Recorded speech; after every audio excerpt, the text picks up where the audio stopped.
પશ્ચિમ પેસિફિકના વિશાળ વાદળી રણમાં પથ્થરમાં લખાયેલું એક રહસ્ય છુપાયેલું છે. અહીં પોન્પેના કિનારે 52 ટાપુઓ જમીનમાંથી નહીં પણ મરીન કોરલમાંથી ઊભા થયા છે.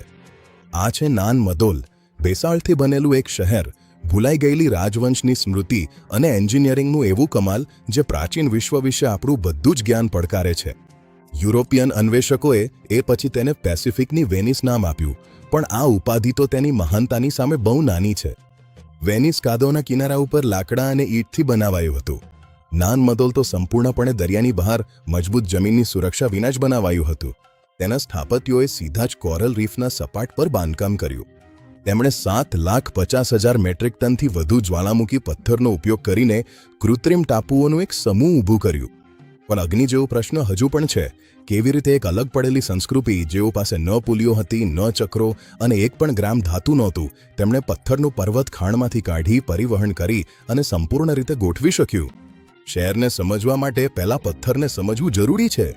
બાંધકામકર્તાઓએ કોલમનર બેસાલ્ટનો ઉપયોગ કર્યો, જે એક જ્વાળામુખી પથ્થર છે અને કુદરતી રીતે આકર્ષક ષટકોણી સ્તંભોમાં તૂટી જાય છે. આ પથ્થરો કુદરતના તૈયાર આઈ બીમ્સ છે, પણ તેમને શોધવું માત્ર શરૂઆત હતી. નાન મદોલની લોજિસ્ટિક્સ આશ્ચર્યજનક છે. આ વિશાળ સ્તંભો, જેમાંથી કેટલાક 50 ટન જેટલા ભારે હતા, પોન્પેના વિપરીત ભાગે ખણમાંથી કાઢવામાં આવ્યા હતા. મૌખિક પરંપરા કહે છે કે પ્રાચીન જાદુગરોએ શક્તિશાળી મંત્રો દ્વારા પથ્થરોને હવામાં ઉડાડ્યા હતા. ઐતિહાસિક હકીકત કદાચ એથી પણ વધારે આશ્ચર્યજનક છે. આ માનવશક્તિ અને દરિયાઈ ઇજનેરીનો વિજય હતો. વિશાળ રાફ્ટો શક્યતઃ જોખમી દરિયાકાંઠાના પાણીમાંથી ચલાવવામાં આવ્યા હતા. કલ્પના કરો એ દ્રશ્ય, અસહ્ય ગરમી, મીઠા અને પરસેવાનો વાસ અને સેંકડો મજૂરોના કાન ફાડતા બૂમો, જે અનિશ્ચિત પેસિફિકની લહેરો પર ભયાનક વજન સંતુલિત કરી રહ્યા છે. એકવાર પથ્થરો તેમના અંતિમ સ્થાને પહોંચ્યા પછી તેમને એક પણ મોટાર વિના ગોઠવવામાં આવ્યા હતા. લોગ કેબિન જેવી ટેકનિક, એટલે કે એક પછી એક હેડર અને સ્ટ્રેચર ગોઠવીને આર્કિટેક્ટ્સે 50 ફૂટ ઊંચી દિવાલો ઊભી કરી. આ છિદ્રાળુ અને એકબીજામાં ફસાયેલા ડિઝાઇનને કારણે દરિયાની સતત આવતી જતી લહેરો દિવાલમાંથી પૂરી રીતે પસાર થઈ શકતી, જેથી દરિયાની ગતિશીલ ઉર્જા શોષાઈ જાય અને તેનો પ્રતિકાર ન થાય. આ એક શિલ્પકલાનો અદ્ભુત નમૂનો હતો અને આજે પણ છે. પણ આવું અદ્ભુત કામ કરાવનાર કોણ અંપો? ઈસ 1100 આસપાસ સાઉડેલર નામની એક વંશજાતિએ પોન્પે પર પોતાની સત્તા મજબૂત બનાવી. નાન મદોલ તેમનું વિશ્વના કેન્દ્ર તરીકે ઉભર્યું. પરંતુ નાન મદોલ માત્ર રાજધાની નહોતું, તે એક સુંદર પથ્થરની કેદખાનું હતું. સાઉડેલરોએ લોખંડ જેવી કડક શાસન પદ્ધતિથી રાજ કર્યું, સંભવિત વિરોધીઓને નજીક રાખ્યા અને તેમના બળવાખોર પ્રયાસોને દબાવી દીધા. શહેરનું વાતાવરણ ધાર્મિક ભય અને વિધિ વિધાનોથી ભરેલું હતું. પવિત્ર એડેડ ટાપુ પર એ યુગનો સંવેદનાત્મક અનુભવ તીવ્ર રીતે સ્પષ્ટ થાય છે. કલ્પના કરો કે કેવી રીતે ઘૂંટણ આવતી ધુમાડ અને લોહીની ભારે વાસ હતી.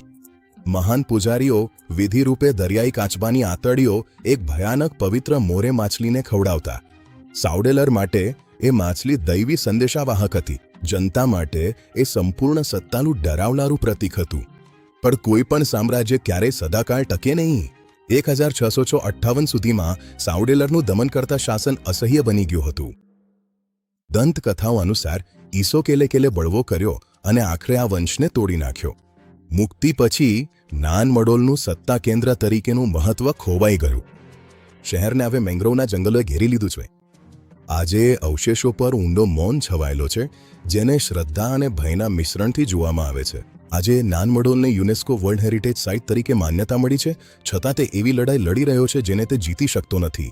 વધતા દરિયાઈ સ્તર અને કિનારાની ગાદી આ કૃત્રિમ ટાપુઓને ધીમે ધીમે ડૂબાડી રહી છે.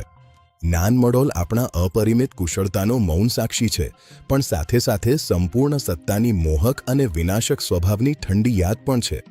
પેસિફિકનું વેનિસ દરિયામાં ડૂબી રહ્યું છે.